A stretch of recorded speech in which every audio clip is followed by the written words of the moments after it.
Hey there, Bioman here, and welcome back to another video. Today we are talking about Record of Grancrest War, Episode 16, Outpost.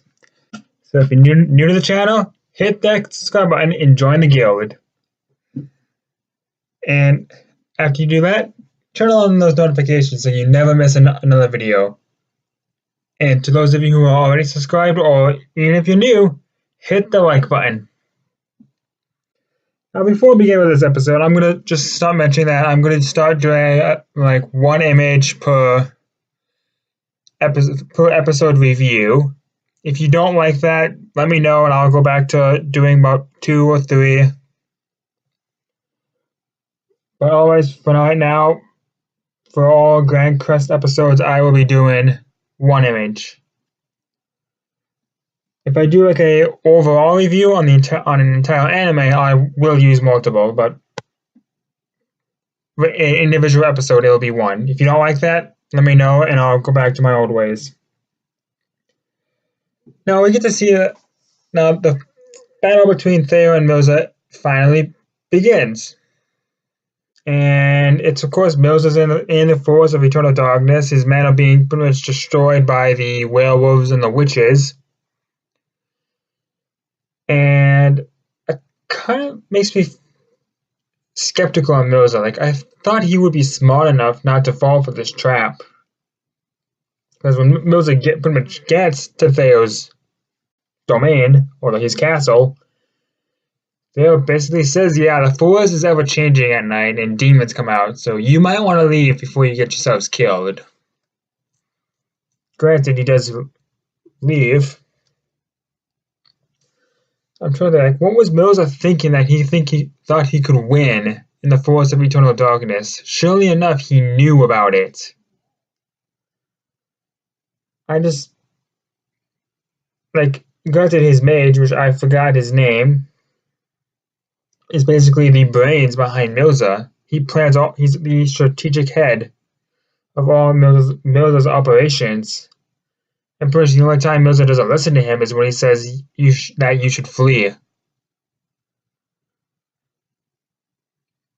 And he has something against Saluka. Like, it's not really mentioned, but I'm sure it's something petty. Like maybe she did better than him. She did do better than him academically. But I'm just trying to think what could be going on between those two that he would hate her so much. Doesn't make any sense to me.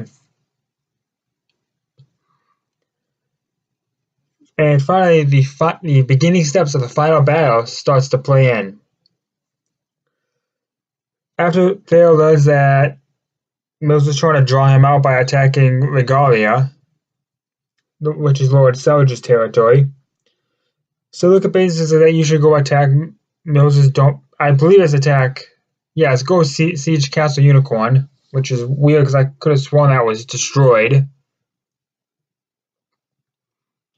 And Saluka is basically trying to get help, but it's not really working very well. But Lord Selge's mage, which again I don't know her name, I apologize, wants to help Theo, and she says that she has a plan. It's never really stated, but my theory is that it was for Lord Selge to flee, cause an uproar in the territory, confuse Milza while he's going there to attack, and then have Idokai and Laura cause the Nordic slave army to rebel, not only in front of I think it's Salam is the name of her territory. Well, there's a slave army that went with Eureka to attack Idokai. It was basically to get them to rebel, saying, look how poor we are because the Nordics took everything. Because when they went to say look how poor we are, they were quite literally naked. And this was all planned of, like, granted, Idokai and Loa had some clothes, but I assume this was Lord Selge's mage's plot to pretty much show Idokai's people and the slaves that look what the Nordic people have done and trying to gain support. And this actually does work, thanks to there being a lord in disguise in the slave army, which is not Lord Selge. I think it might be his younger brother. I don't really recognize I recognize him, but I can't put the name to face, so I apologize. And this kind of puts a heavy blow against the Nordics. Like Eureka's like, no, I want to fight. Major like, get her out of here,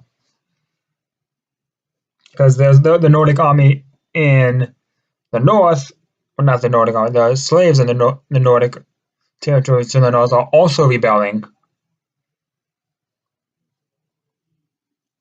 When Milza finds out, he's not really happy about this because, and neither is Marine. Like she's sending troops to help Theo. No, not to help Theo. My brain fart. She's sending 3,000 troops to help Milza. But granted, she doesn't really know what's going on very well. And first, eventually, Theo is blocking Milza's path to receiving assistance from Marine. And then the last thing we see is that Elastic David has come to help Theo with 30,000 troops. Now, that's actually quite a lot of people, especially during like the time of period or era that they live in. Like this is obviously like a medieval time period. If you want to compare it to our world, it's like 30,000 people. That's a lot. Even by today's standards, 30,000 for one task is a lot.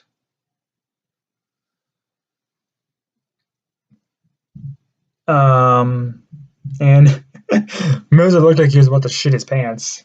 Pardon my language, but it looked. We're gonna get a pretty good scene next week, and I'm really looking forward to it. Now, I was kind of disappointed that this didn't have as much action, but I sure enjoyed this episode. Like, there wasn't really any character development. It was mostly pretty much the plan to overthrow Milza. And it was engaging. It was, I don't know how to say it. I kind of enjoyed seeing all the lords banding together against a common enemy. If I had to give it a rating, I'd probably give it a 4 out of 5. Like, granted, it wasn't the best episode, but it was sure a really good one, and was very important to the storyline. Because I'm looking forward to seeing how Marine acts, not how she reacts when she finds out that Elastic David has sent 30,000 troops to help. That is about 100 times the amount she was gonna send. So no, not 100. 10 times the amount. I'm sorry, bad math there, but 30,000 versus 3,000 is quite a significant disadvantage for her. I want to say Milza only has about 5,000 because he left about 2,000 in, what was that place called, in Regalia? Yeah, that's the name. And looking forward to it. And the next episode is called Two Heroes. And the battle against Milza will continue. And I theorize that it will end here. I don't know who's going to kill Milza, but it's going to be either between Theo and Elastic David. And my theory is that they're going to help each other kill Milza. With, of course, Theo getting the final blow. So, well, Elastic David tricking Theo into doing the last blow, so that way Elastic David can give his support for Theo to rule. Because, like, Elastic David doesn't want to rule. We all know that with his character. He wants to rule under Theo. And, well, defeating Milza probably would give Theo that credential. Because he is in Ola now. Oh, I just remembered the name of the guy that was in the slave army. It was Juzel Rossini. That's who it was. I thought he looked familiar, but now I can remember the name. Remembering Sistenia, like remembering that territory helped me remember. So it was Juzel that was hiding. That explains where he went.